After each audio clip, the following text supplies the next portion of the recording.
샬롬, 당신은 이 땅에 속해 있지 않습니다. 요한복음 17장 16절. 복음의 신조 제4장 구원은 나의 것입니다. 그리스도인이 틈을 주는 이유. 그리스도인이 어두움의 영향을 받는 이유는 무엇일까요? 주된 이유는 당연히 잘못된 정보로 인한 잘못된 생각과 말 때문입니다. 요한 3서 1장 2절. 사랑하는 자여 내 영혼이 잘됨 같이 내가 범사에 잘되고 강건하기를 내가 간구하노라. 위의 구절은 영혼이 잘됨 같이 범사에 잘되고 강건하기를 바란다고 말씀하고 있습니다. 그런데 사실 우리의 영은 이미 거듭날 때 온전해졌으므로 문제는 혼이라고 할 수 있습니다. 그리스도 안에서 내가 누구인지 알고 말씀의 진리를 따라 온전히 기능함으로써 우리의 혼이 영과 조화를 이룬다면 형통과 신성한 건강의 축복을 얻게 될 것입니다. 로마서 12장 2절. 너희는 이 세대를 본받지 말고 오직 마음을 새롭게 함으로 변화를 받아. 위 구절에서 말하는 마음 또한 우리의 심령이 아닌 혼적인 영역을 가리킵니다. 우리를 제한할 수 있는 것은 오직 우리의 생각뿐입니다. 새로운 피조물에게는 어떤 상황이나 환경도 변화시킬 수 있는 능력이 있기 때문입니다. 그러므로 당신의 삶의 범위를 확장하기 위해서는 먼저 생각을 바꾸어야 합니다. 내 백성이 지식이 없으므로 망하는도다. 호세아 4장 6절. 그리스도 안에서 내가 누구인지를 모른다면 예수께서 이미 다 이루신 일임에도 불구하고 우리는 그 혜택을 제대로 누리지 못하고 환경의 피해자가 될 수밖에 없습니다. 그러나 환경과 상관없이 나는 사탄을 정복한 자이므로 사탄은 나에게 역사할 수 없습니다. 라고 선포한다면 그 진리의 말씀이 우리의 생각을 바꾸고 심령을 강건하게 하여 실제를 불러오게 될 것입니다. 흔히 빠지기 쉬운 왜 이런 일이 나에게 생겼을까라는 생각은 실제로 그 이유를 정확히 알기도 어려울 뿐더러 문제 해결에 아무런 도움이 되지 못합니다. 다만 확실한 것은 나에게는 이 환경을 이길 수 있는 능력이 있고 또 반드시 이겨야만 한다는 사실입니다. 성경에서 말씀하는 대로 나는 정복자보다 나은 자이다. 나는 어떤 상황에서도 승리하는 자이다. 라는 말씀을 붙잡고 나아가다 보면 드디어 환경이 말씀의 관점에서 해석되기 시작할 것입니다. 우리 삶에 어려움이 전혀 없어도 좋겠지만 더 좋은 것은 어려운 상황을 이기고 한 단계 더 높은 차원으로 성장하는 것입니다. 재정 분야의 예를 들어봅시다.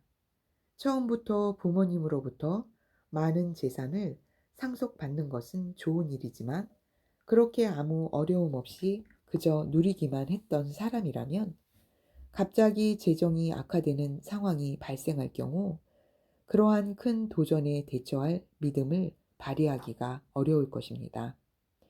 그러나 스스로 부여와 형통에 대한 말씀을 붙잡고 믿음의 도전을 함으로써 하나님의 능력을 체험한 사람이라면 재정 분야에 관한 한 어떤 도전적인 상황이 온다고 해도 두려움 없이 극복할 수 있을 것입니다. 일부러 고난을 선택하거나 또는 하나님께서 고난을 주셔서 우리를 단련하신다고 오해할 필요는 없습니다. 그러나 우리는 고난을 두려워하지도 않습니다. 그것들이 결코 우리를 넘어뜨리거나 해할 수 없음을 알기 때문입니다. 이스라엘 민족도 가나안 땅을 정복하기까지 상황이나 그들의 약점을 통해 많은 어려움을 겪었지만 하나님께서는 항상 그들에게 자신의 존재를 증명하시고 체험하게 하셨습니다. 하물며 거듭나서 하나님의 본성과 능력을 가진 새로운 피조물이라면 절대로 환경의 피해자가 될 수 없습니다. 그러므로 우리가 할 일은 잘못된 정보를 색출하여 제거하고 하나님의 말씀으로 마음을 새롭게 하는 것입니다. 잘못된 정보와 잘못된 생각을 많이 가지고 있을수록 하나님께서 주신 축복을 누리는데 방해가 됩니다. 또한 결정적으로 잘못된 생각은 잘못된 말과 행동을 낳음으로써 우리의 삶에 잘못된 결과를 가져옵니다. 때로는 순간적으로 낙심하는 마음이 들어올 수도 있습니다. 그럴 때는 즉시 인식하고 거절하는 것이 중요합니다.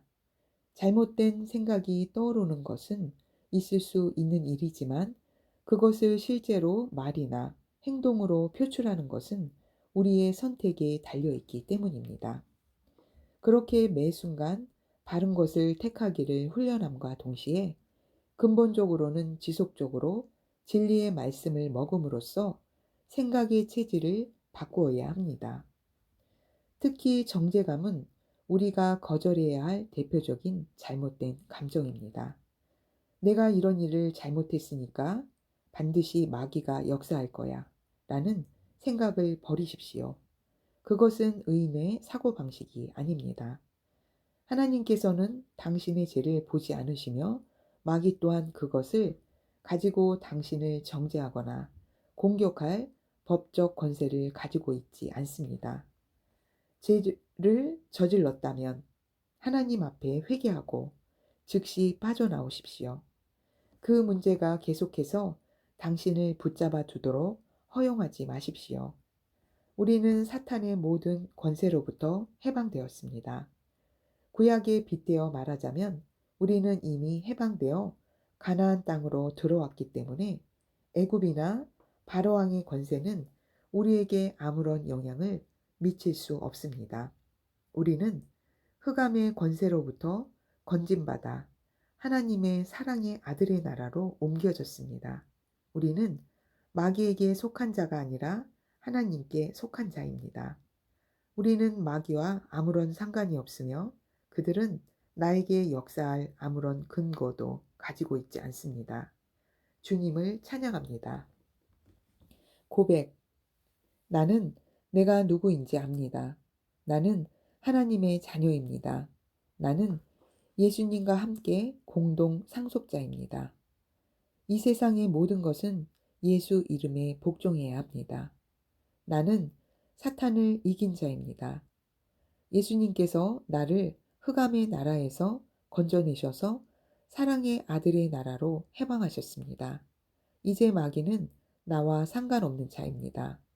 사탄은 내 삶의 어느 영역에서도 역사할 수 있습니다.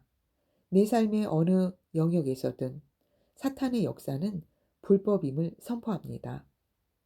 사탄아, 나사렛 예수 이름으로 명하노니 내게서 떠나가라. 복음의 신조 제4장 구원은 나의 것입니다에서 그리스도인이 틈을 주는 이유에 대해 알아보았습니다. 할렐루야, 나는 하나님 아들의 왕국에 속해 있고 그 안에 살고 있기 때문에 삶 가운데 항상 승리합니다. 예수님의 이름으로 축복합니다. 아멘.